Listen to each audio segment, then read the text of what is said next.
જય જોહાર, જય આદિવાસી મિત્રો। તો મિત્રો, મારું 500 ઘરના સપનામાં મારું ઘર નંબર 3 નું કામ અંકલેશ્વર નવી ડીવીમાં ચાલી રહ્યું છે અને આપણા અંબુભાઈ છે જેઓના 20 વર્ષથી હાથ નથી, તેઓ પોતાની જિંદગી સાથે 20 વર્ષથી સંઘર્ષ કરી રહ્યા છે।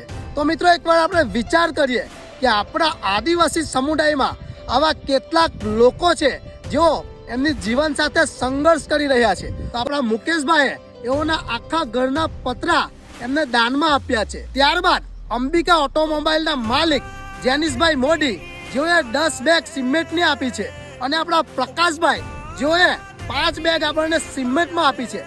તો મિત્રો, આપણા અંકલેશ્વરના તમામ નવી ડીવી ગામના યુવાનો અને અંકલેશ્વરના ખૂણે ખૂણેથી આપણા તમામ મિત્રો ત્યાં કામ કરવા માટે આવી રહ્યા છે। તો મિત્રો, આપણને ખબર છે કે આપણા આદિવાસી સમાજમાં ઘણા બધા લોકો એવા છે જે અપંગ છે, જે જરૂરિયાતમંદ છે। ચાલો આપણે સૌ સાથે મળીને એમની હેલ્પ કરીએ। અને મિત્રો, મારા અંકલેશ્વરના તમામ ભાઈઓને દિલથી જય જોહાર, જેઓ આ મુહિમમાં જે 500 ઘર છે એ બનાવવામાં આપણી આટલી બધી મદદ કરી રહ્યા છે। તો દિલથી જોહાર, જય જોહાર, જય આદિવાસી।